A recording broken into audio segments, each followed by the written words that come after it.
Bapak Ibu Saudara-saudari yang terkasih, mari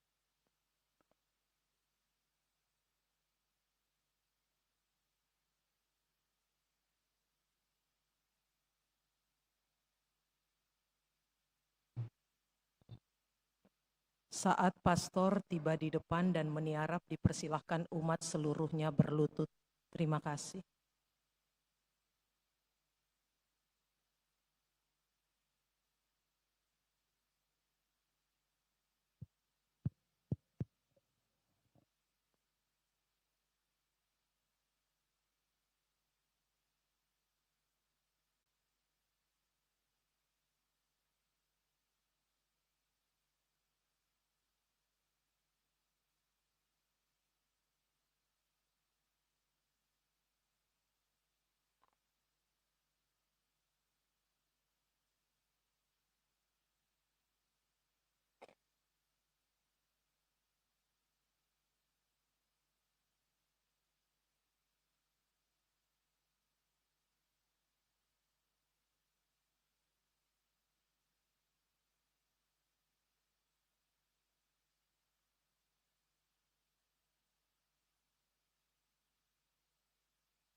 Ingatlah, ya Allah Bapa,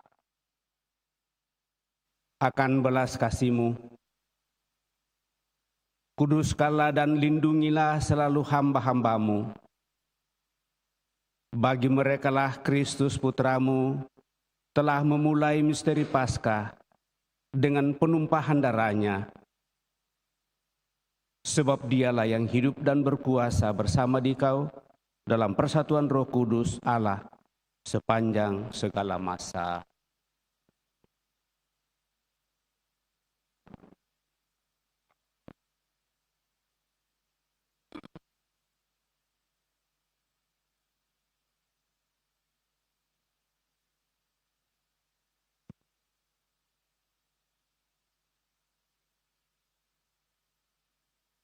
Bacaan dari kitab Yesaya. Beginilah firman Tuhan. Sungguh hambaku akan berhasil. Ia akan ditinggikan, disanjung, dan dimuliakan. Seperti banyak orang tertegun melihat dia, rupanya begitu buruk, tidak seperti manusia lagi, dan tampaknya tidak seperti anak manusia lagi. Demikianlah ia akan membuat tercengang banyak bangsa, dan raja-raja akan mengatupkan mulutnya melihat dia. Sebab apa yang tidak diceritakan kepada mereka akan mereka lihat, dan apa yang tidak mereka dengar akan mereka pahami. Maka mereka berkata, "Siapakah yang percaya kepada berita yang kami dengar? Kepada siapakah tangan kekuasaan Tuhan dinyatakan?" Laksana sebuah taruk, hamba Yahweh tumbuh di hadapan Tuhan, dan bagaikan tunas, ia muncul dari tanah kersang. Ia tidak tampan, dan semarak pun tidak ada padanya. Kita tidak tertarik untuk memandang dia. Keindahan pun tidak ada padanya, maka kita tidak suka padanya. Ia dihina dan dihindari orang. Dia seorang penuh kesengsaraan. Dia seorang yang tahu apa artinya menderita kesakitan. Ia sangat dihina sehingga orang menutup mukanya terhadap dia, dan bagi kita pun dia tidak masuk hitungan. Tetapi sesungguhnya penyakit kitalah yang ditanggungnya, dan kesengsaraan kitalah yang dipikulnya. Padahal kita mengira dia kena tulah, dipukul dan disiksa Allah. Sesungguhnya ia tertikam oleh karena kedurhakaan kita, dia diremukkan oleh karena kejahatan kita. Derita yang mendatangkan keselamatan bagi kita ditimpakannya kepadanya, dan oleh bilur-bilurnya kita menjadi sembuh. Kita sekalian sesat seperti domba, masing-masing mengambil jalan sendiri. Tetapi Tuhan telah menimpakan kepadanya kejahatan kita sekalian. Dia dianiaya, tetapi dia membiarkan diri ditindas dan tidak membuka mulutnya.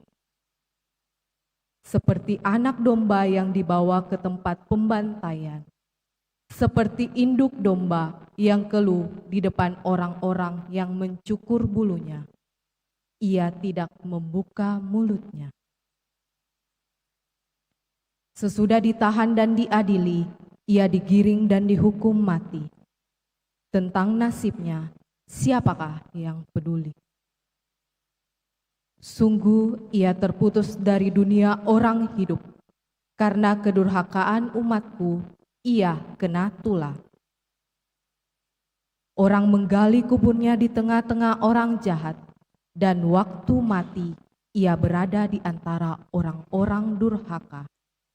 Sekalipun ia tidak berbuat kekerasan, dan tipu muslihat tidak ada dalam mulutnya. Tetapi Tuhan berkehendak meremukkan dia dengan sengsara. Dan apabila ia menyerahkan dirinya sebagai kurban sili, ia akan melihat keturunannya. Umurnya akan lanjut, dan kehendak Tuhan akan terlaksana karena dia. Sesudah mengalami kesengsaraan jiwa, ia akan melihat terang dan akan dipuaskan. Sebab demikianlah firman Tuhan, hamba-Ku itu sebagai orang saleh akan menyelamatkan banyak orang oleh hikmat-Nya, dan kejahatan mereka ditanggungnya.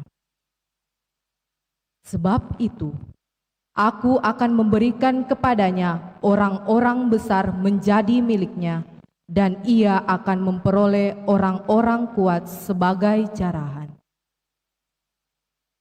Ini semua sebagai ganti, karena ia telah menyerahkan nyawanya kepada maut dan telah rela terhitung di antara kalangan kaum durhaka. Padahal dia menanggung dosa orang banyak dan berdoa untuk orang-orang jahat. Demikianlah sabda Tuhan.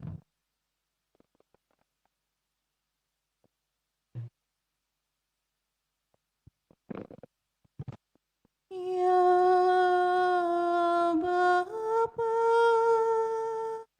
ke dalam tangan-Mu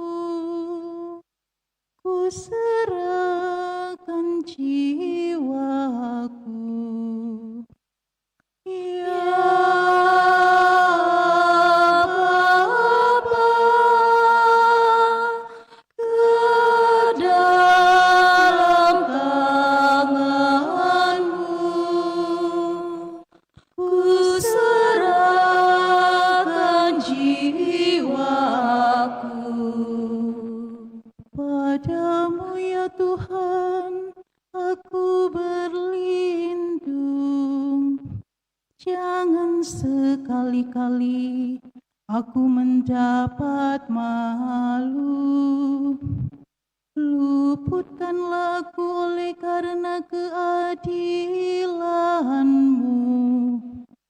Ke dalam tangan-Mu ku serahkan nyawaku. Sudilah membebaskan daku, ya Tuhan, Allah yang setia. Ya Bapa, ke dalam tangan-Mu ku serahkan jiwaku. Di hadapan semua lawanku aku tercela. Tetangga-tetanggaku merasa jijik. Para kenalanku merasa ngeri. Mereka yang melihat aku cepat-cepat menyingkir. Aku telah hilang dari ingatan seperti orang mati. Telah menjadi seperti barang yang pecah. Ya Bapa, ke dalam tangan-Mu ku serahkan jiwaku. Tetapi aku kepadamu, ya Tuhan, aku percaya. Aku berkata, Engkaulah Allahku. Masa hidupku ada dalam tangan-Mu. Lepas lepaskanlah aku dari tangan musuh-musuhku, dan bebaskan dari orang-orang yang mengejarku. Ya Bapa, ke dalam tangan-Mu ku serahkan jiwaku. Buatlah wajah-Mu bercahaya atas hamba-hamba-Mu. Selamatkanlah aku oleh kasih setia-Mu. Kuatkanlah dan teguhkanlah hatimu, hai semua orang yang berharap kepada Tuhan. Ya Bapa, ke dalam tangan-Mu ku serahkan jiwaku. Bacaan dari surat kepada orang Ibrani. Saudara-saudara, kita sekarang mempunyai Imam Agung yang telah melintasi semua langit, yaitu Yesus, Anak Allah. Maka baiklah kita teguh berpegang pada pengakuan iman kita, sebab Imam Agung yang kita punya bukanlah Imam Agung yang tidak dapat turut merasakan kelemahan kita. Sebaliknya, Ia sama dengan kita. Ia telah dicobai, hanya saja tidak berbuat dosa. Sebab itu, marilah kita menghampiri tahta kerahiman Allah dengan penuh keberanian, supaya kita menerima rahmat dan menemukan kasih karunia untuk mendapat pertolongan pada waktunya. Dalam hidupnya sebagai manusia, Yesus telah mempersembahkan doa dan permohonan dengan ratap tangis dan keluhan kepada Dia yang sanggup menyelamatkannya dari maut. Dan karena kesalehannya, Ia telah didengarkan. Akan tetapi, sekalipun anak, Ia telah belajar menjadi taat. Ini ternyata dari apa yang telah dideritanya. Dan sesudah mencapai kesempurnaan, Ia menjadi pokok keselamatan abadi bagi semua orang yang taat kepadanya. Demikianlah sabda Tuhan.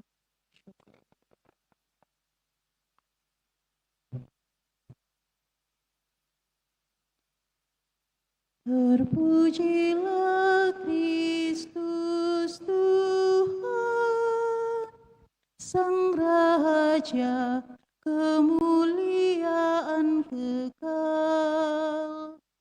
Terpujilah Kristus Tuhan, Sang Raja, kemuliaan kekal.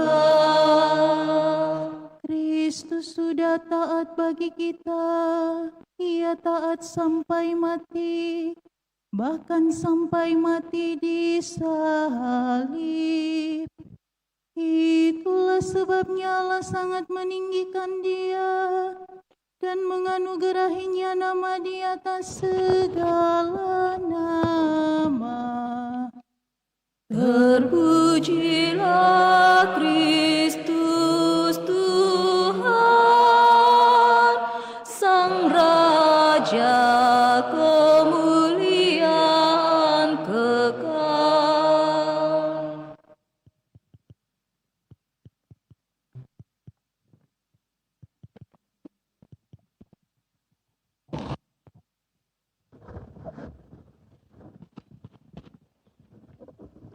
Inilah kisah sengsara Tuhan kita Yesus Kristus menurut Yohanes. Pada waktu itu, Yesus bersama-sama dengan murid-muridnya pergi menyeberang lembah Kidron. Di situ ada suatu taman dan Yesus masuk ke taman itu bersama-sama dengan murid-muridnya. Yudas yang mengkhianati Yesus tahu juga tempat itu, karena Yesus sering berkumpul di situ dengan murid-muridnya. Lalu datanglah juga Yudas ke situ dengan sepasukan prajurit dan penjaga-penjaga bait Allah yang disuruh oleh imam-imam kepala dan orang-orang Farisi. Mereka datang lengkap dengan lentera, suluh, dan senjata. Yesus tahu semua yang akan menimpa dirinya. Maka ia maju ke depan dan berkata kepada mereka, "Siapakah yang kamu cari?" Jawab mereka, "Yesus dari Nazaret." kata Yesus kepada mereka, "Akulah Dia." Yudas yang mengkhianati Yesus berdiri juga di situ bersama-sama mereka. Ketika Yesus berkata kepada mereka, "Akulah Dia," mundurlah mereka dan jatuh ke tanah. Lalu Yesus bertanya lagi, "Siapakah yang kamu cari?" jawab mereka, "Yesus dari Nazaret." kata Yesus. "Telah aku katakan kepadamu, akulah Dia. Jika aku yang kamu cari, biarkanlah mereka ini pergi." Demikian hendaknya supaya digenapilah firman yang telah dikatakannya, "Dari mereka yang engkau serahkan kepadaku, tidak seorang pun yang aku biarkan binasa." Lalu Simon Petrus yang membawa pedang menghunus pedang itu, menetakannya kepada hamba imam besar dan memutuskan telinga kanannya. Nama hamba itu Malkus. Kata Yesus kepada Petrus, "Sarungkan pedangmu itu. Bukankah aku harus minum piala yang diberikan Bapa kepadaku?" Lalu pasukan prajurit serta perwiranya dan penjaga-penjaga yang disuruh orang Yahudi itu menangkap Yesus dan membelenggu Dia.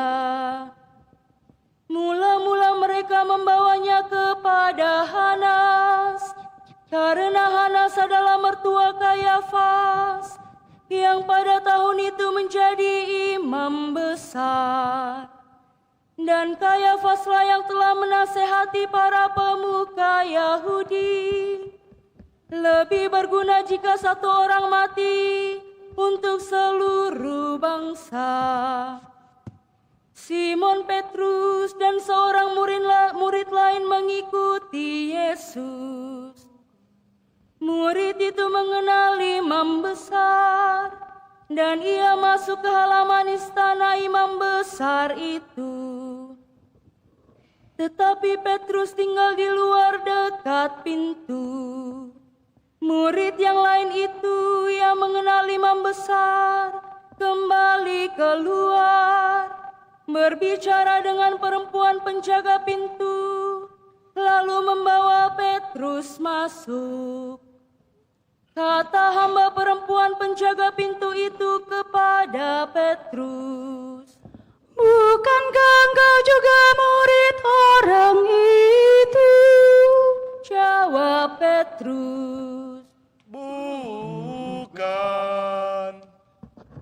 Sementara itu hamba-hamba dan para penjaga bait Allah telah menyalakan api arang sebab udaranya dingin waktu itu, dan mereka berdiri menghangatkan badan di situ. Petrus pun berdiri menghangatkan badan bersama-sama dengan mereka. Kemudian mulailah imam besar menanyai Yesus tentang para murid dan tentang ajarannya. Jawab Yesus kepadanya, Aku berbicara terus terang kepada dunia. Aku selalu mengajar di rumah-rumah ibadat dan di bait Allah tempat semua orang Yahudi berkumpul. Aku tidak pernah berbicara sembunyi-sembunyi. Mengapa engkau menanyai aku? Tanyailah mereka yang telah mendengar apa yang aku katakan kepada mereka. Sungguh, mereka tahu apa yang telah aku katakan. Ketika Yesus mengatakan hal itu, seorang penjaga yang berdiri di situ menampar muka Yesus sambil berkata, Begitukah jawabmu kepada imam besar? Jawab Yesus kepadanya, Jika kataku itu salah, tunjukkanlah salahnya. Tetapi jikalau benar, mengapa engkau menampar aku? Lalu Hanas mengirim Yesus dalam keadaan terbelenggu kepada Kayafas imam besar. Simon Petrus masih berdiri dan menghangatkan badan. Kata orang-orang di situ kepadanya, Bukankah engkau juga salah seorang murid Yesus? Petrus menyangkalnya, katanya, Bukan. kata salah seorang hamba imam besar, keluarga dari hamba yang telinganya dipotong Petrus. Bukankah engkau kulihat di taman itu bersama-sama dengan Yesus? Petrus pun menyangkal lagi, dan seketika itu juga berkokoklah ayam. Keesokan harinya ketika masih pagi, mereka membawa Yesus dari Kayafas ke istana gubernur. Mereka sendiri tidak masuk ke istana gubernur itu, supaya jangan menajiskan diri, sebab mereka hendak makan Paskah. Sebab itu, Pilatus keluar menemui mereka dan berkata, Apakah tuduhan kamu terhadap orang ini? Jawab mereka kepadanya, Jika ia bukan seorang penjahat, kami tidak menyerahkannya kepadamu. kata Pilatus kepada mereka, Ambillah dia, dan hakimilah dia menurut hukum-Mu sendiri. Kata orang-orang Yahudi itu, kami tidak diperbolehkan menghukum mati seseorang. demikian hendaknya supaya digenapi firman Yesus yang dikatakannya untuk menyatakan bagaimana ia akan mati. Pilatus masuk kembali ke dalam istana gubernur, lalu memanggil Yesus dan bertanya kepadanya, Apakah engkau raja orang Yahudi? Jawab Yesus, Apakah engkau katakan hal itu dari hatimu sendiri? Atau orang lain yang mengatakannya kepadamu tentang aku? kata Pilatus, Apakah aku seorang Yahudi? Bangsamu sendiri dan imam-imam kepala yang telah menyerahkan engkau kepadaku. Apakah yang telah engkau lakukan? jawab Yesus, Kerajaanku bukan dari dunia ini. Jika kerajaanku dari dunia ini, pasti hamba-hambaku telah melawan supaya aku jangan diserahkan kepada orang Yahudi. Akan tetapi kerajaanku bukan dari sini. lalu kata Pilatus kepadanya, Jadi engkau adalah raja. jawab Yesus, Engkau mengatakan bahwa aku adalah raja. Untuk itulah aku lahir, dan untuk itulah aku datang ke dalam dunia ini, supaya aku bersaksi tentang kebenaran. Setiap orang yang berasal dari kebenaran mendengarkan suaraku. kata Pilatus kepadanya, Apakah kebenaran itu? sesudah mengatakan demikian, Pilatus keluar lagi menemui orang-orang Yahudi dan berkata kepada mereka, Aku tidak menemukan kesalahan apapun padanya, tetapi pada kamu ada kebiasaan bahwa pada Paskah aku membebaskan seorang bagimu. Maukah kamu supaya aku membebaskan raja orang Yahudi bagimu? mereka berteriak lagi, Jangan orang ini, melainkan Barabas. Barabas adalah seorang penyamun. Lalu Pilatus mengambil Yesus dan menyuruh orang menyesah dia. Prajurit-prajurit menganyam sebuah mahkota duri dan menaruhnya di atas kepala Yesus. Mereka mengenakan pakaian ungu kepadanya dan sambil maju ke depan mereka berkata, Salam, hai Raja orang Yahudi. menampar wajah Yesus.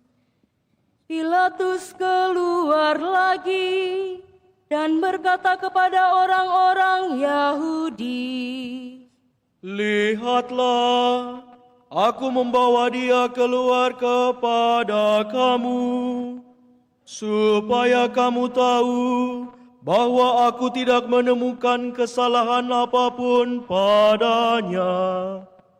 Lalu Yesus keluar bermahkota duri dan berpakaian ungu. Kata Pilatus kepada mereka, "Lihatlah orang ini." ketika para imam kepala dan penjaga-penjaga itu melihat Yesus, berteriaklah mereka, "Salibkan dia! Salibkan dia!" Kata Pilatus kepada mereka, "Ambil dia dan salibkan dia, sebab aku tidak menemukan kesalahan apapun padanya."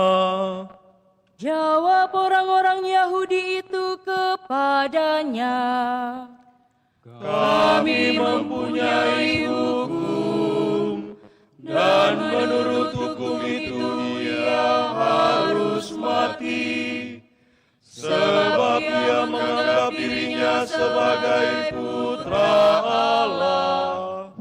Ketika Pilatus mendengar perkataan itu, ia makin takut. Lalu ia masuk lagi ke dalam istana gubernur dan berkata kepada Yesus, "Dari manakah asalmu?" Tetapi Yesus tidak memberi jawab kepadanya.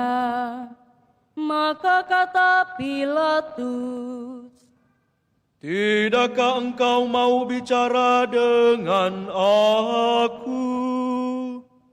Tidakkah engkau tahu bahwa aku berkuasa untuk membebaskan engkau dan berkuasa juga untuk menyalibkan engkau?"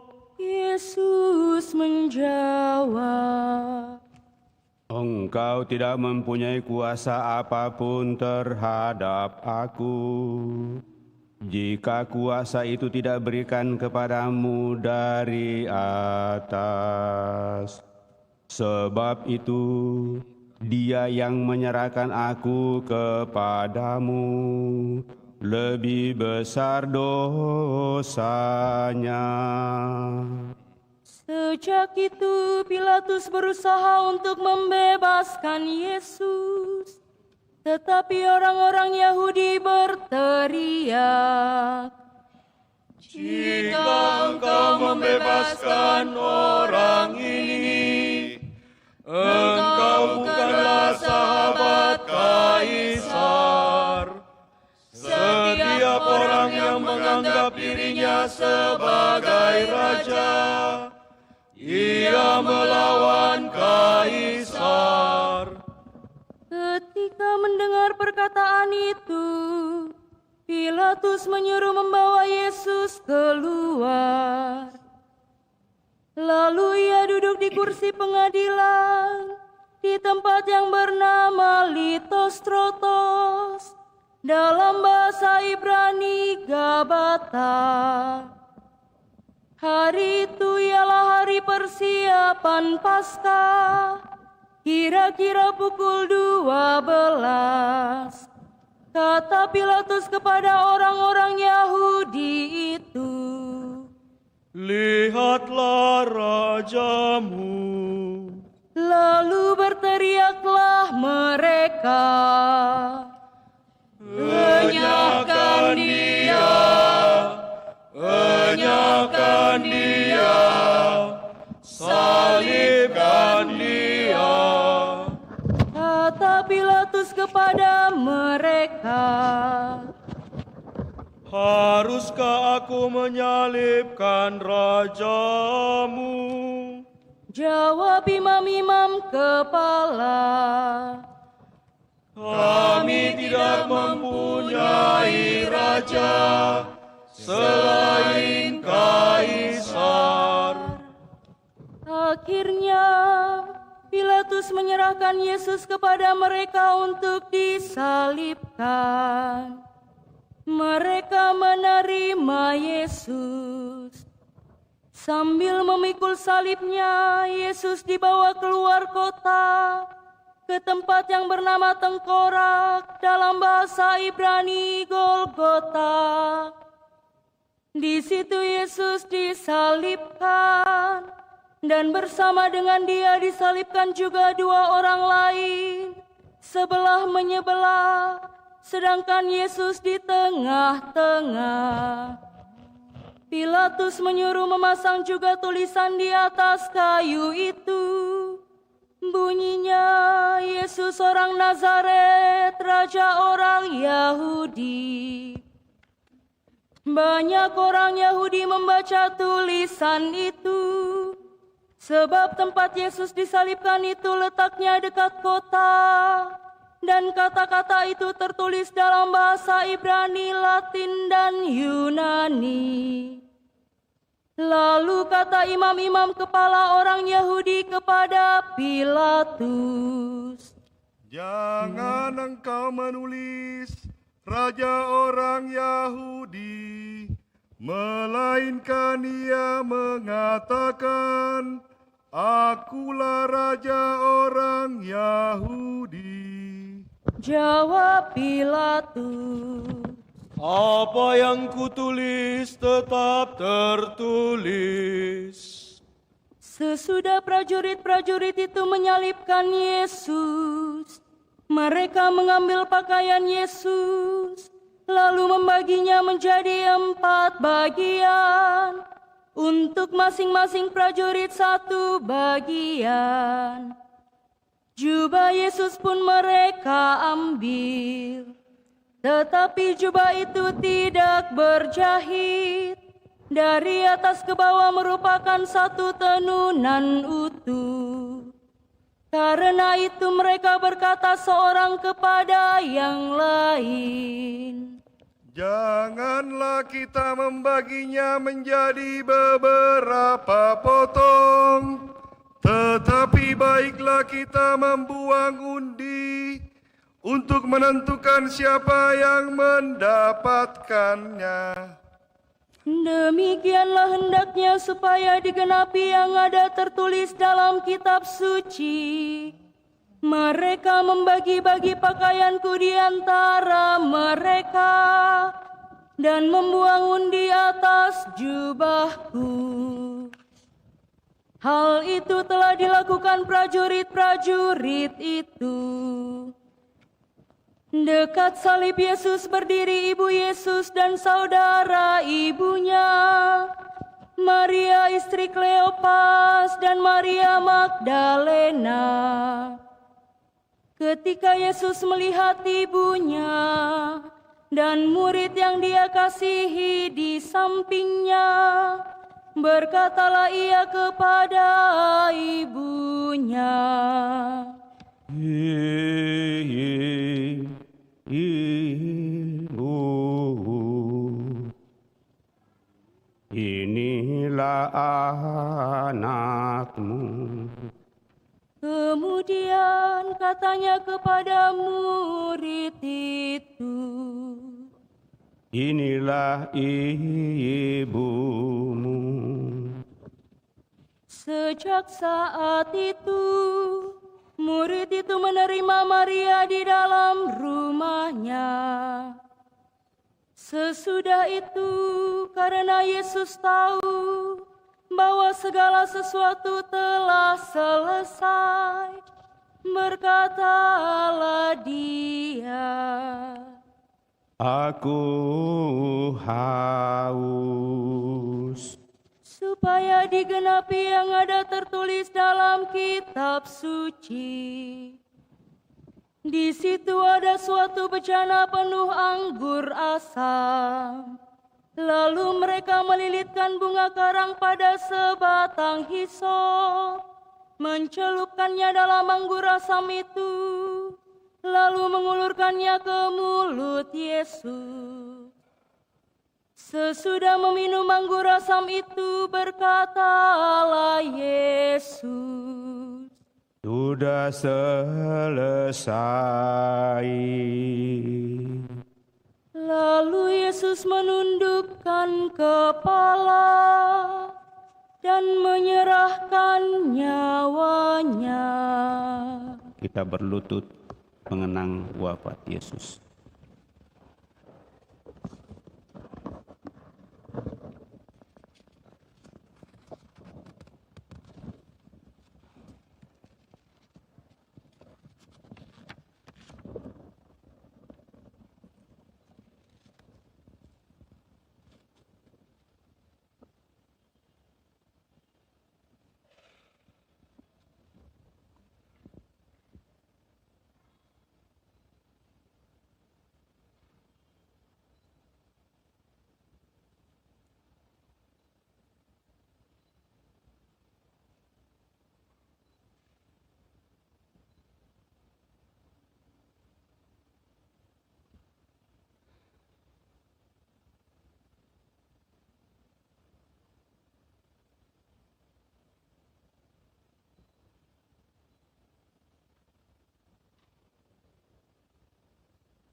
Kita berdiri kembali.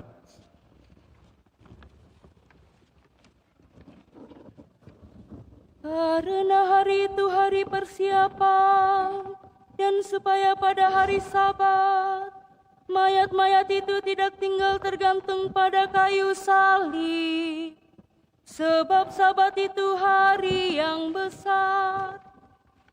Maka datanglah para pemuka Yahudi kepada Pilatus dan meminta kepadanya supaya kaki orang-orang itu dipatahkan dan jenazah-jenazahnya diturunkan.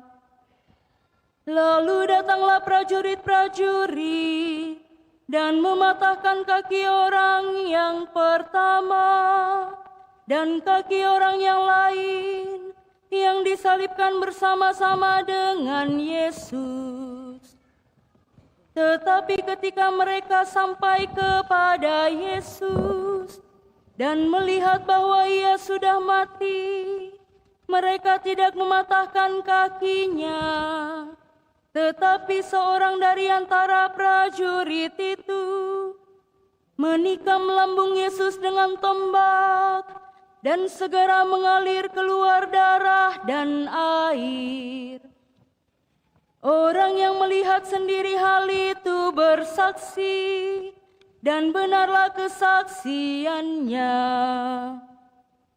Ia pun tahu bahwa ia mengatakan kebenaran, supaya kamu juga percaya. Sebab hal itu terjadi supaya digenapi yang ada tertulis dalam kitab suci.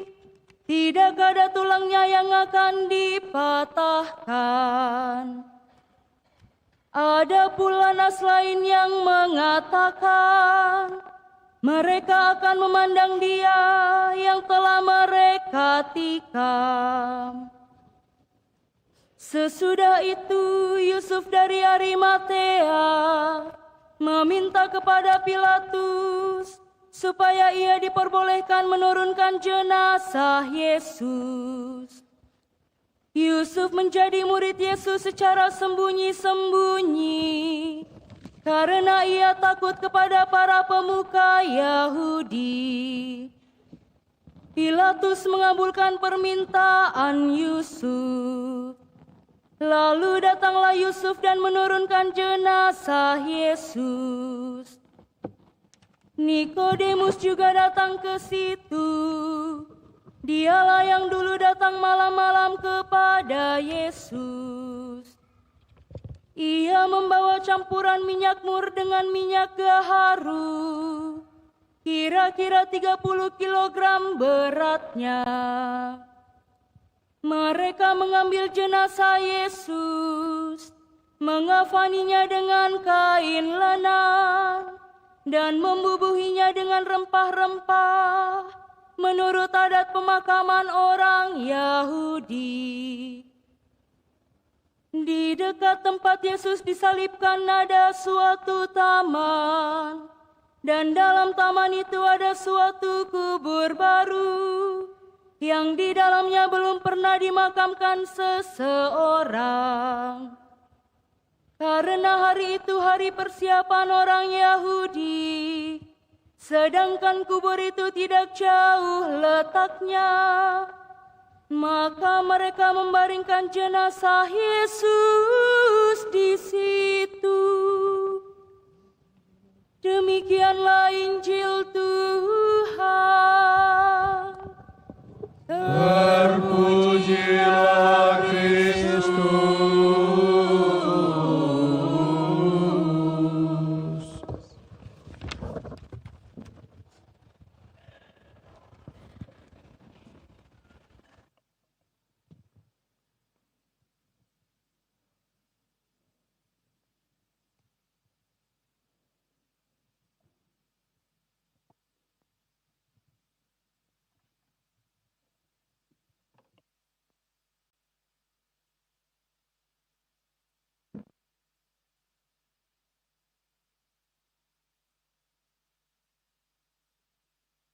Bapak, Ibu, Saudara-saudari terkasih, Shalom.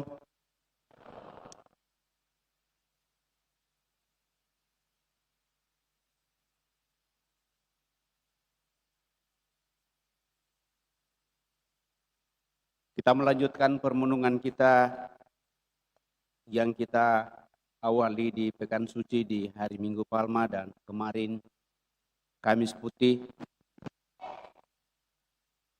di mana kita merenungkan pelaku utama dalam merenungkan karya penyelamatan Tuhan adalah Yesus sendiri.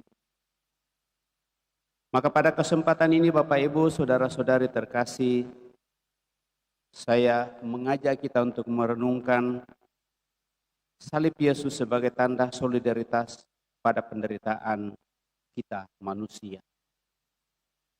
Seharusnya kita yang menderita, tetapi Tuhan Yesus yang menanggung, dan itulah solidaritas Yesus sebagai putra Allah yang sulit digambarkan dan diterima oleh banyak orang. Kebanyakan orang cenderung menolak penderitaan dan tidak mau menerimanya. Ketika seseorang menderita, ia akan mencari jalan untuk melepaskan diri dari penderitaan itu. Dan pasti itu adalah sesuatu yang normal-normal saja.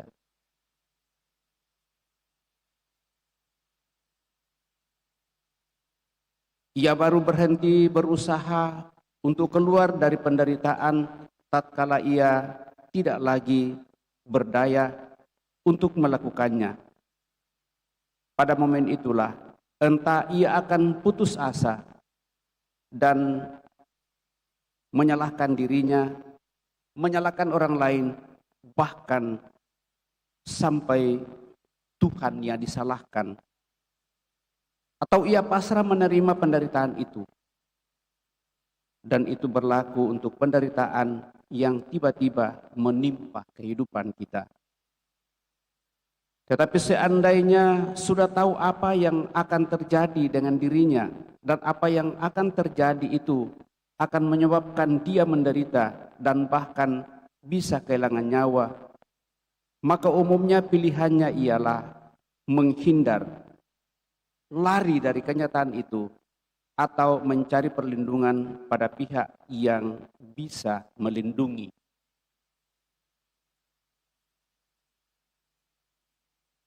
Berbeda dari kebanyakan orang yang cenderung memilih jalan menghindar, menolak, dan melarikan diri dari penderitaan, Yesus melakukan hal yang sebaiknya Jauh sebelum ia mengalami penderitaan salib, ia telah menyatakannya kepada murid-muridnya.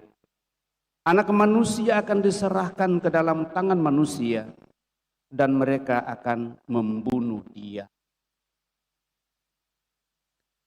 Lebih dari sekali Yesus memaklumkan penderitaan yang akan dialaminya, dan tak satu pun dari ungkapan-ungkapannya menyatakan bahwa ia akan melawan atau menghindar. Bahkan tatkala Petrus menarik Yesus dan mengatakan, "Tuhan, kiranya Allah menjauhkan hal itu daripadamu. Hal itu sekali-kali tidak akan menimpa engkau." Yesus malahan menegurnya dengan berkata, "Enyahlah engkau dari hadapanku, hai iblis. Engkau suatu batu sandungan bagiku, sebab engkau bukan memikirkan apa yang dipikirkan Allah, melainkan apa yang dipikirkan manusia." Bagi Yesus, Bapak, Ibu, Saudara terkasih, penderitaan yang akan dialaminya merupakan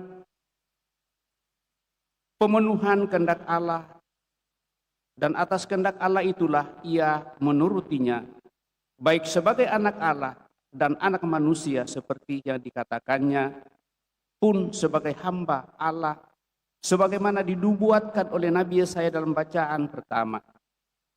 Demikianlah ketika tiba waktunya, ia disalibkan, ia menjalaninya dengan mengalami semua hal yang dilakukan manusia terhadapnya, yang membuatnya menderita, baik fisik maupun batin, bahkan sampai mati di atas tiang salib.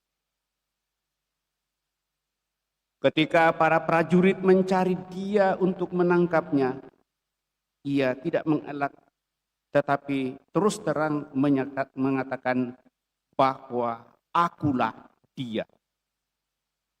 Ia rela dibelenggu, diadili, ditampar mukanya, dimahkotai duri di atas kepalanya, diteriaki, "Salibkan dia, enyahkan dia." Dipukul, dan dia memikul salibnya sendiri menuju ke puncak Golgota.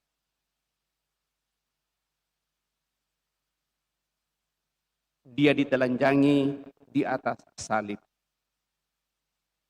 dan berjalan untuk sungguh menyelesaikan semua jalan salib itu sampai pada titik darah penghabisan.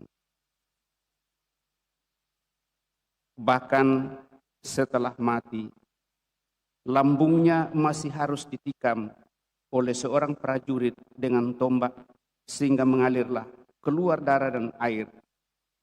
Demikianlah bahwa Yesus benar-benar mengalami penderitaan. Ia sungguh-sungguh menderita dan tidak mengelak dari penderitaan itu. Bapak, Ibu, saudara-saudari terkasih, ternyata penderitaan yang dimaklumkannya sendiri dan yang telah dialaminya sudah dinubuatkan jauh sebelumnya oleh Nabi Yesaya. Dan nubuat Nabi Yesaya itu ialah nubuat tentang hamba Allah yang menderita. Nubuat mana tidak mungkin terkait dengan sosok yang lain selain Yesus itu. Karena nubuat Nabi Yesaya mengenai hamba Allah yang menderita sangat mirip dengan penderitaan yang dialami oleh Yesus. Dalam nubuatnya, Nabi Yesaya mengatakan bahwa hamba Allah akan ditinggikan, disanjung, dan dimuliakan. Meskipun demikian, ia akan dihina dan dihindari orang, seorang yang penuh kesengsaraan. Ia sangat dihina sehingga orang menutup matanya terhadap dia, menutup mukanya. Ia tidak tampan dan semaraknya pun tidak.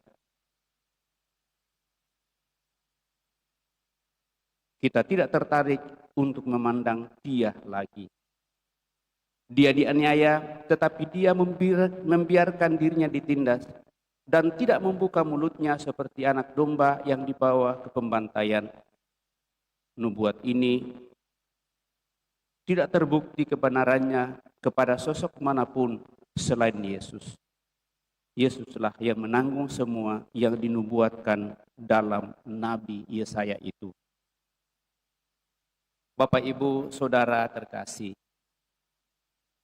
pertanyaan yang muncul ialah, mengapa Yesus rela menderita walaupun ia dapat menghindar dan bisa menolaknya? Bila Yesus rela menderita, bahkan mengalami penderitaan salib, hal itu dilakukannya untuk turut merasakan penderitaan kita manusia dan mengambil bagian dalam penderitaan itu.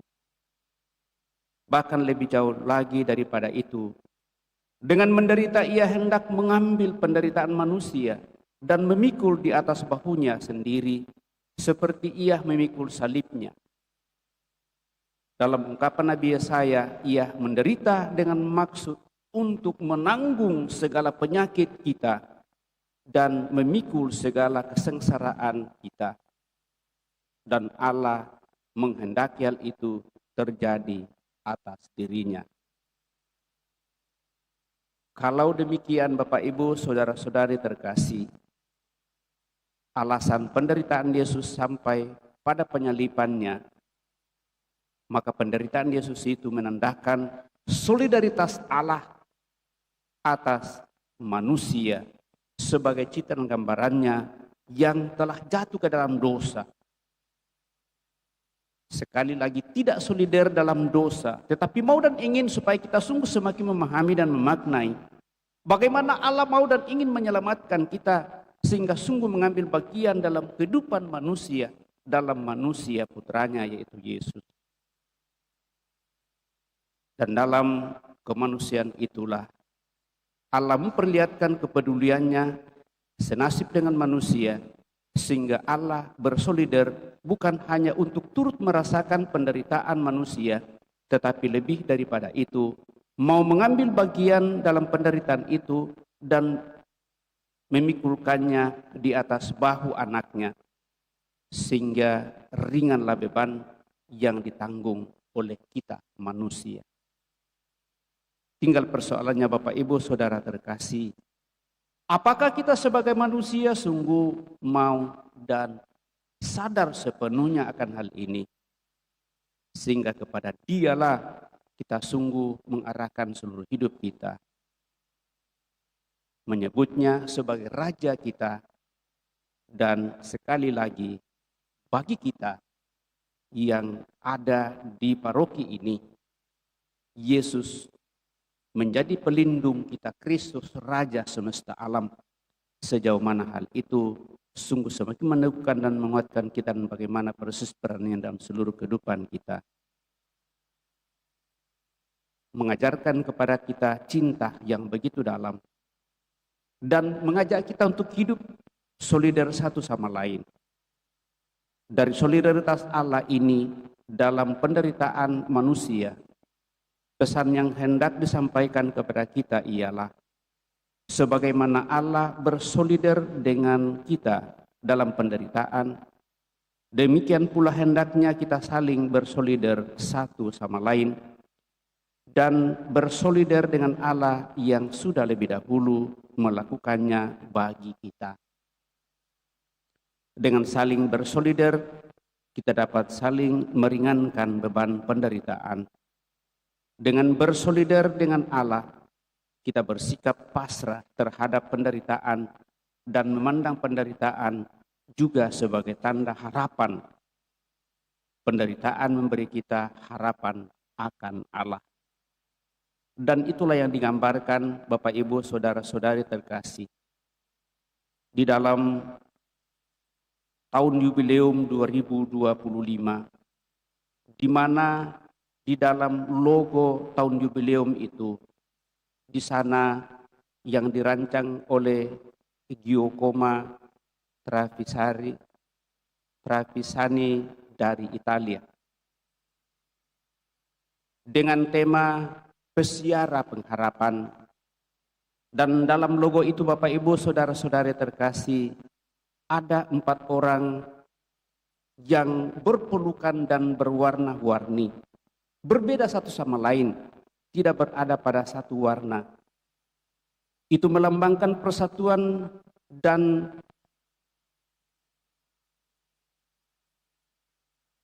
kebersamaan 4 orang yang memegang salib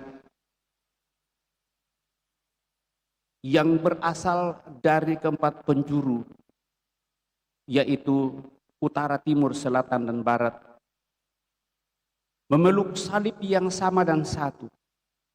Dan dalam pelukan salib, di mana Allah sendiri yang menarik mereka dan persatukan kita semua, sungguh merasa bersatu satu sama lain. Dan dengan demikian, di sana digambarkan kebersamaan itu sungguh akan menjadi tanda kesetiakawanan dalam membangun kebersamaan, berpegang pada salib yang Tuhan telah nyatakan dalam diri putranya. Harapan yang kita lihat yaitu jangkar yang terbentuk dari bagian bawah salib yang memanjang, menjadi simbol salib harapan di tengah tantangan hidup mengarungi dunia yang begitu banyak tantangannya ini. Jangkar merupakan metafora harapan seperti jangkar yang membuat perahu itu bisa tenang, tidak pergi ke sana kemari, tetapi sungguh tetap berada pada tempatnya dalam keyakinan dan kepercayaan yang satu dan sama, memegang erat salib Tuhan Yesus yang kita yakini.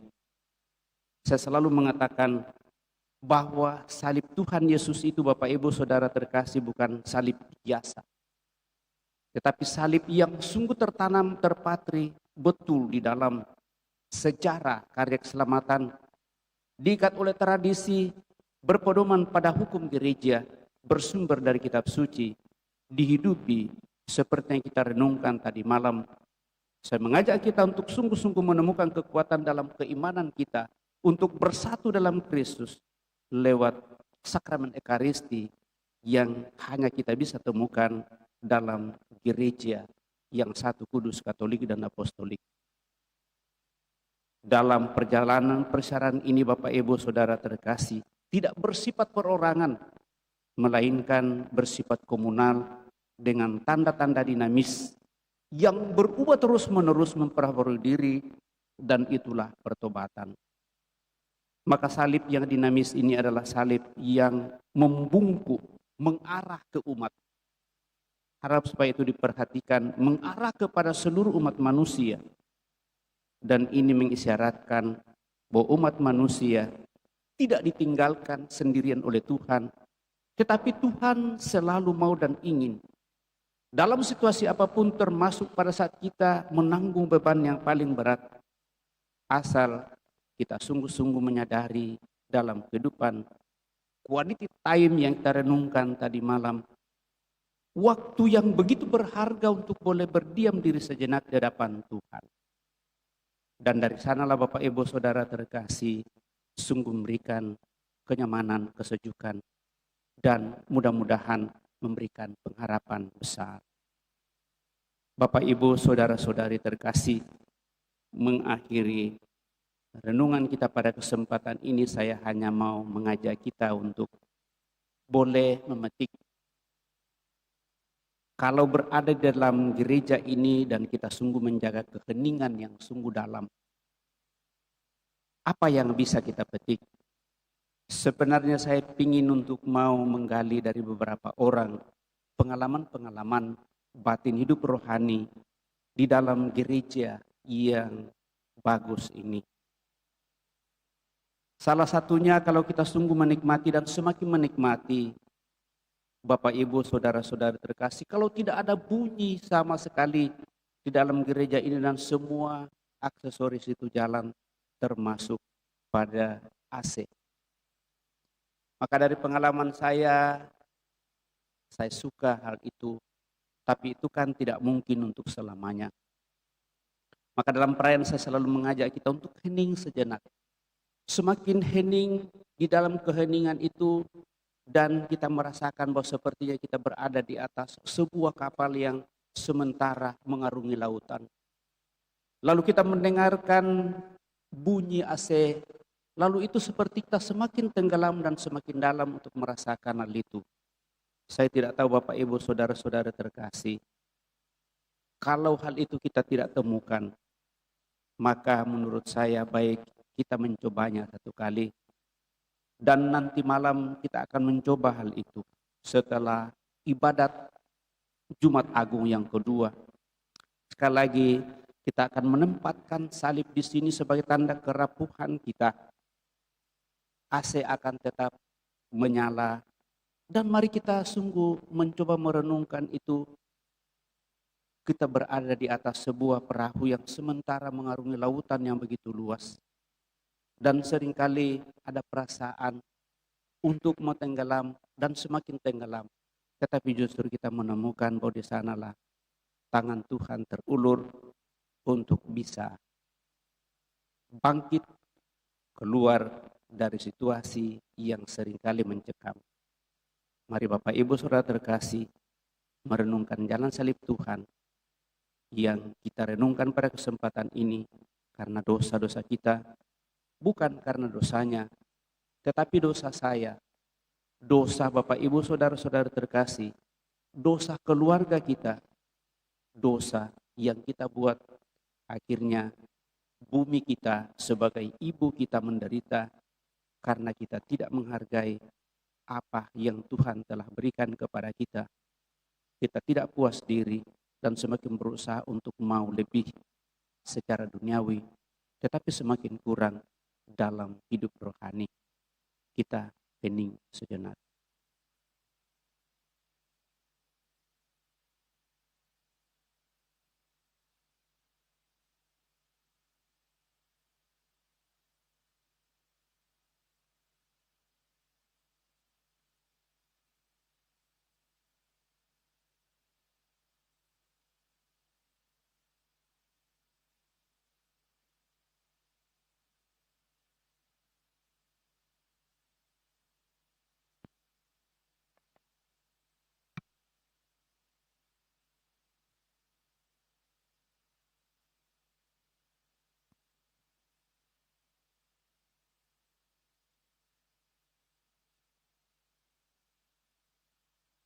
Marilah kita berdiri.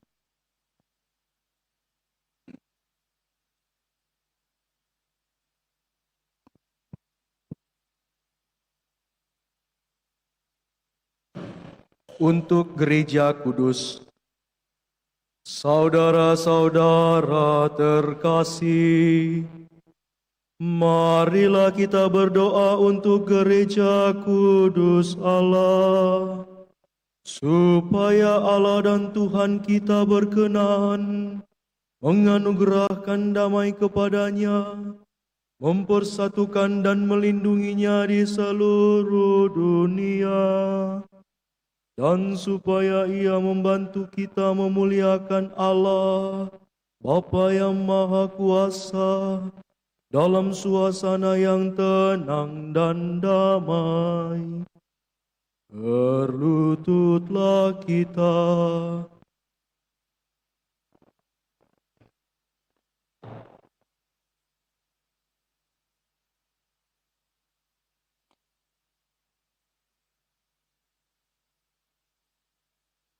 Allah yang Maha Kuasa dan kekal, dalam diri Kristus Engkau telah menyatakan kemuliaan-Mu kepada segala bangsa.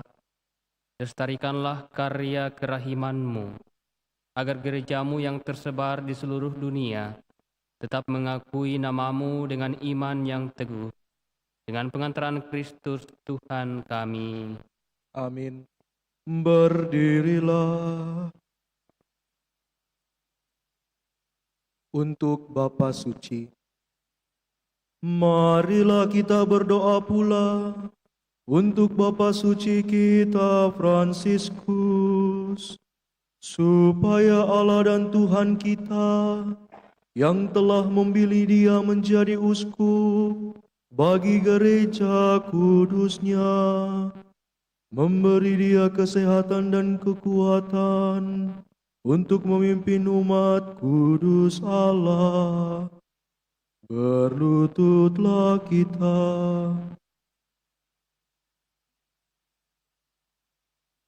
Allah yang Maha Kuasa dan kekal, segala sesuatu ada berdasarkan keputusan-Mu. Sudilah mendengarkan doa-doa kami, dan dengan kasih sayang-Mu, lindungilah Imam Agung yang telah Engkau pilih bagi kami. Semoga umat Kristiani yang Engkau percayakan kepada penggembalaannya berkembang dalam iman. Dengan pengantaran Kristus Tuhan kami. Amin. Berdirilah. Untuk para pejabat gereja dan segala lapisan umat, marilah kita berdoa pula untuk uskup kita Fransiskus, untuk semua uskup, imam, diakon di seluruh gereja, dan untuk segenap umat beriman. Berlututlah kita.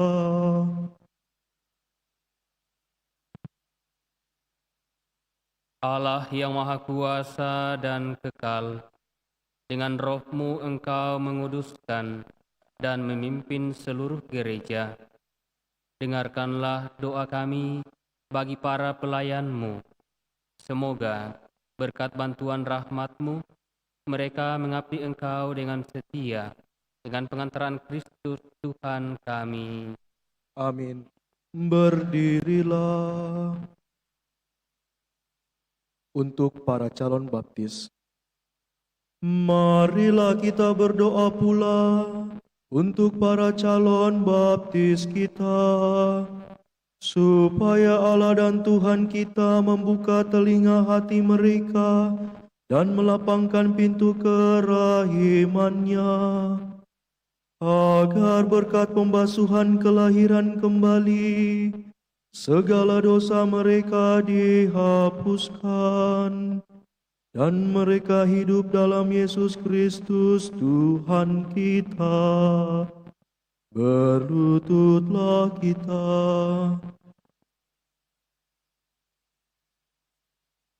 Allah yang Maha Kuasa dan kekal, Engkau selalu menyuburkan gereja-Mu dengan anggota-anggota baru.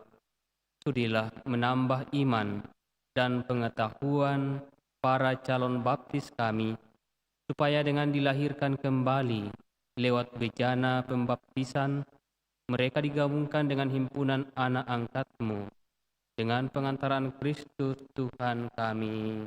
Amin. Berdirilah. Untuk persatuan umat Kristiani, marilah kita berdoa pula untuk semua saudara yang percaya akan Kristus, supaya mereka yang hidup dengan benar dihimpun dan dijaga oleh Allah dan Tuhan kita dalam gerejanya yang esa. Berlututlah kita.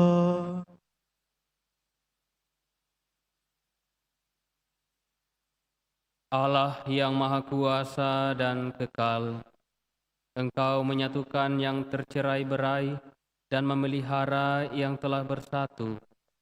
Pandanglah dengan rela kawanan domba putra-Mu, supaya mereka yang telah dikuduskan oleh satu baptisan tidak hanya dipadukan oleh keutuhan iman, tetapi juga disatukan oleh ikatan cinta, dengan pengantaran Kristus Tuhan kami. Amin. Berdirilah. Untuk orang Yahudi, marilah berdoa pula untuk orang Yahudi yang menerima sabda Allah sebelum kita, supaya Allah dan Tuhan kita mengorbankan dalam hati mereka cinta akan namanya, dan meneguhkan kesetiaan akan perjanjiannya. Berlututlah kita. Allah yang Maha Kuasa dan kekal, Engkau telah memberikan janji-Mu kepada Abraham dan keturunannya. Dengarkanlah dengan murah hati doa-doa gereja-Mu, semoga umat pilihan-Mu yang pertama diperkenankan mencapai kepenuhan penebusan dengan pengantaran Kristus Tuhan kami. Berdirilah. Untuk orang yang tidak percaya akan Kristus, marilah kita berdoa pula untuk mereka yang tidak percaya akan Kristus, supaya berkat terang Roh Kudus mereka juga dapat menemukan jalan keselamatan. Berlututlah kita.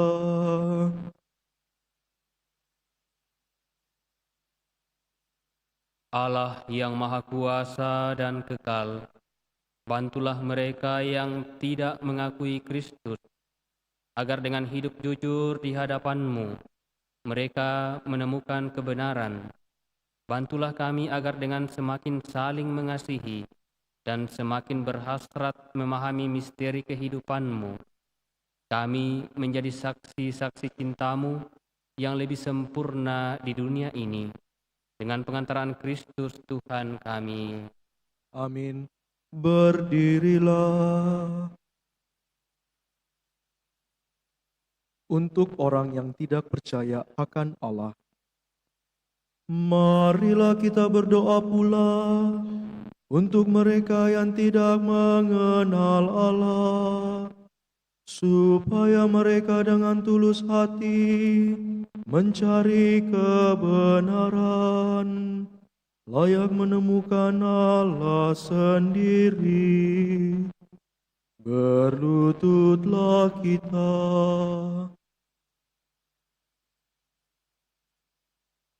Allah yang Maha Kuasa dan kekal, Engkau telah menciptakan umat manusia sedemikian rupa, sehingga selalu berhasrat mencari Engkau, dan baru merasa tenang ketika menemukan Dikau.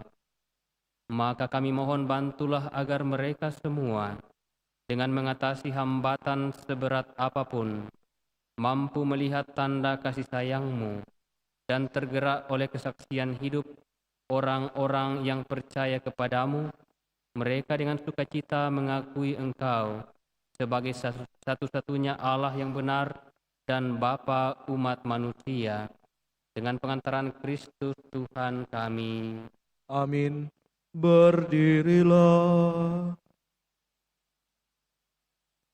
Untuk para pemimpin negara, marilah kita berdoa pula untuk semua pemimpin negara, supaya Allah dan Tuhan kita seturut kehendak-Nya mengarahkan budi dan hati mereka kepada damai dan kebebasan sejati bagi semua orang. Berlututlah kita.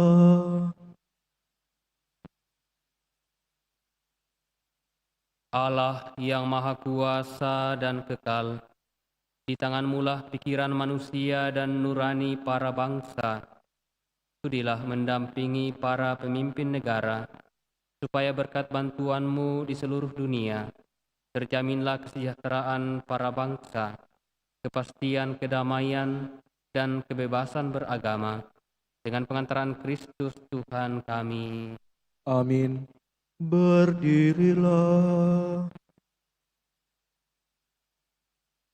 Untuk orang yang menderita, saudara-saudara yang terkasih, marilah kita berdoa kepada Allah Bapa yang Maha Kuasa, supaya Ia membersihkan dunia dari kesesatan, melenyapkan penyakit, menjauhkan kelaparan, membuka penjara, mematahkan belenggu, melindungi musafir, mengantar pulang pengungsi, menyembuhkan orang sakit, dan menyelamatkan orang yang meninggal.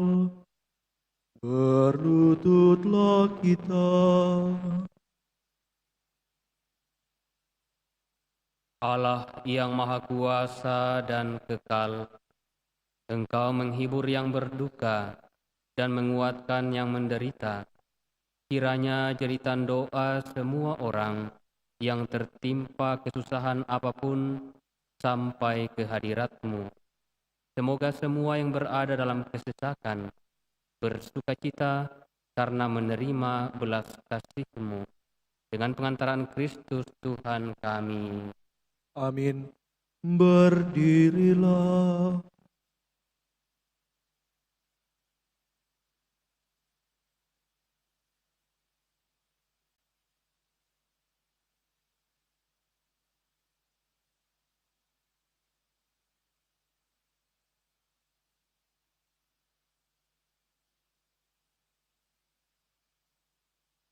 Sekarang kita akan masuk dalam penyembahan salib suci.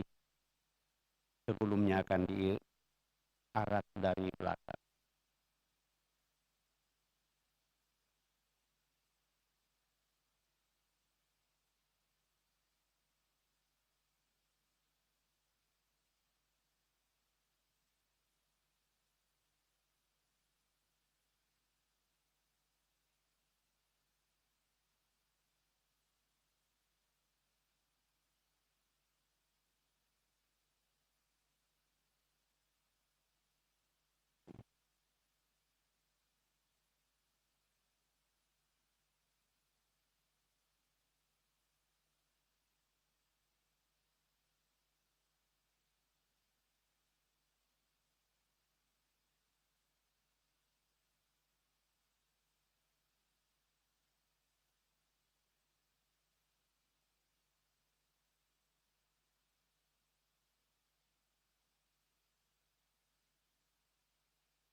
Mari kita bersembah sujud kepadanya.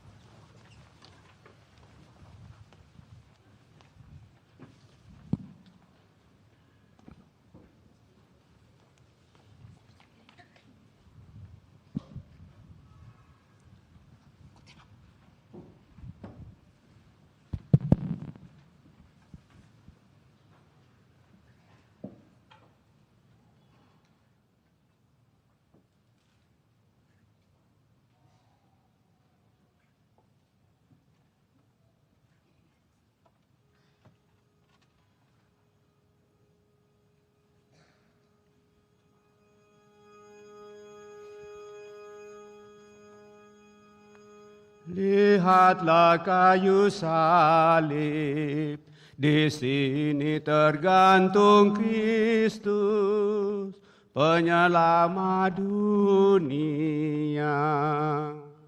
Mari kita bersembah sujud kepadanya.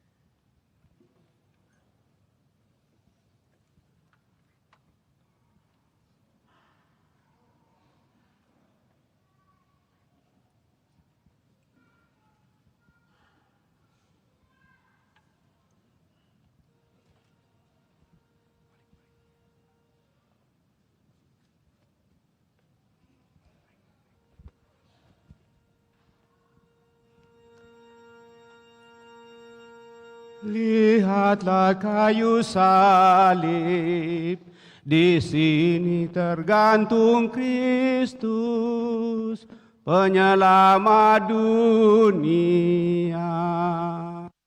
Mari kita bersembah sujud kepadanya.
Puji syukur 507.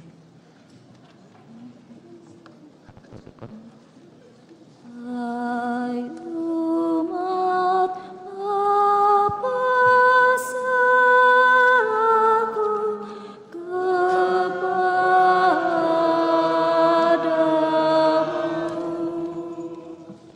Jawablah Bapa, ku menyusahkan.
Jawablah kepadaku menyusahkanmu, dan laut merah ku belah supaya kamu lewatlah. Tetapi kini balasmu telah kau tikam lambungku.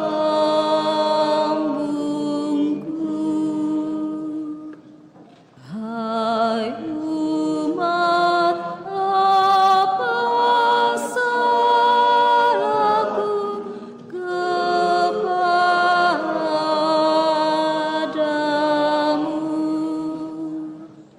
Jawablah kepadaku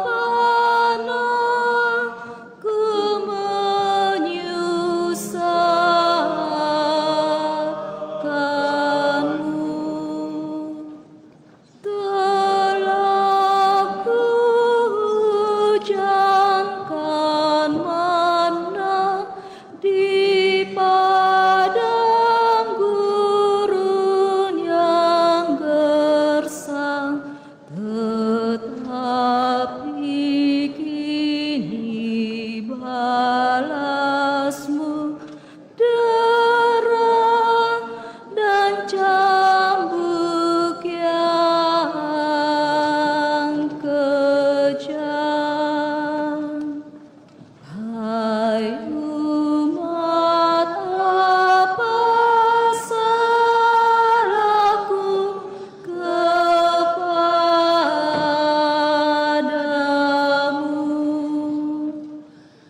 Jawablah kepadaku menyusahkanmu. Kupukul para musuhmu, kubuat tunduk padamu, tetapi kini balasmu kau pukuli kepalaku.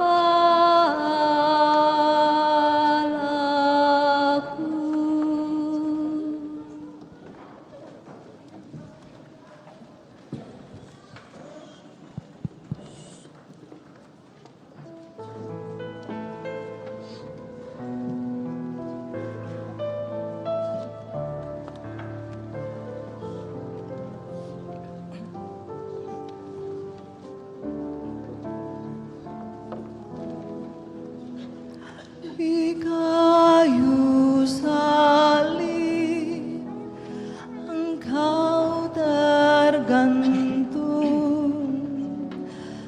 hening tunduk hati kami termenung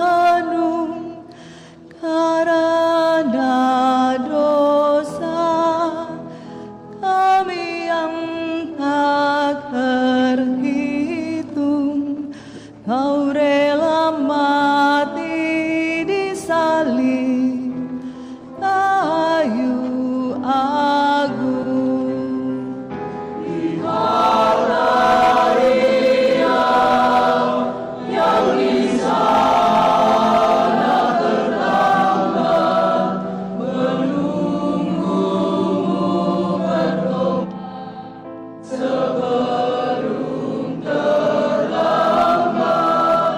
Biarlah Dia mengubah hatimu yang jahat agar hidupku selamat dan penuh rahmat. Datanglah padanya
Bila ku jatuh resah berkeluh, Kristuslah teladan jiwa yang teguh. Dan bila ku merasa ringan langkahku, ku tahu siapa pikul bebanku. Tubuh yang terluka, Dialah juru selamatku. Mengalir darahnya basuh jiwaku. Kasih yang tercurah penuhi relung hati. Tinggallah sertaku hingga ku mati. Tinggallah sertaku hingga ku mati.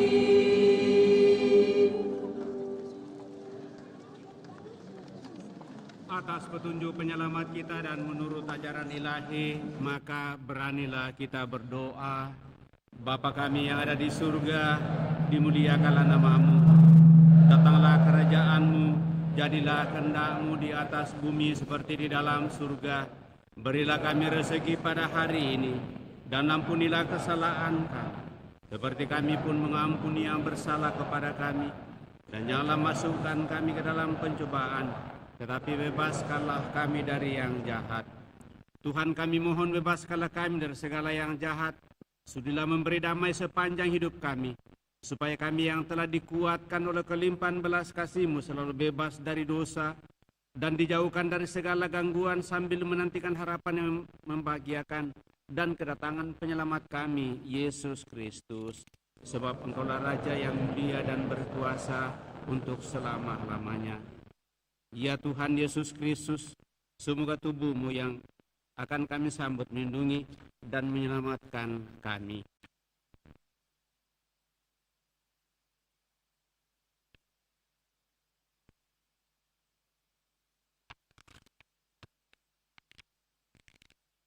Lihatlah anak domba Allah, lihatlah Dia yang menghapus dosa-dosa dunia. Berbahagialah saudara-saudari yang diundang ke perjamuan anak domba. Tuhan, saya tidak pantas Engkau datang kepada saya, tetapi bersabdalah saja, maka saya akan sembuh.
Kolekte kedua sudah bisa dijalankan. Dosa kami Engkau hapus, kasih-Mu Tuhan tak ternilai besarnya bagi kami.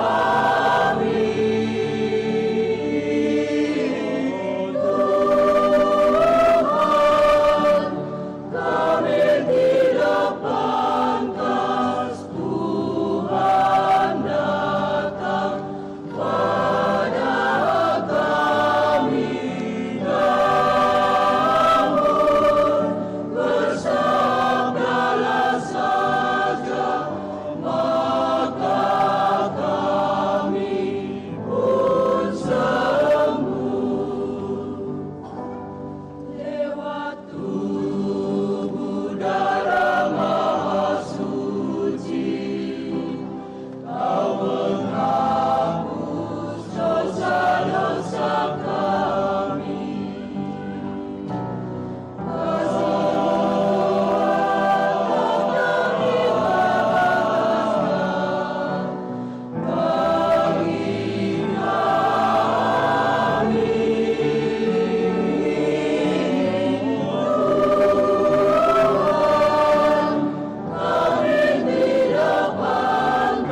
Para prodekon tetap berdiri saja di tempatnya.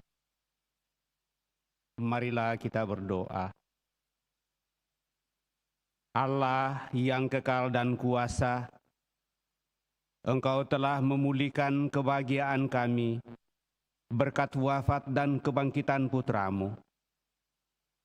Peliharalah karya belas kasih-Mu dalam diri kami, agar kami yang telah ambil bagian dalam misteri ini dapat hidup penuh bakti kepadamu dengan pengantaraan Kristus Tuhan kami. Saudara-saudari, tundukkanlah kepalamu untuk menerima berkat Tuhan.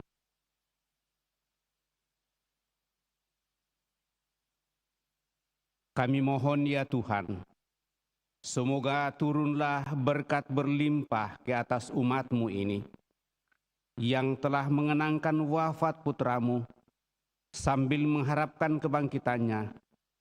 Berikanlah pengampunan, anugerahkanlah penghiburan, tumbuhkanlah iman yang kudus, berikanlah jaminan penebusan yang kekal dengan pengantaraan Kristus Tuhan kami. Amin.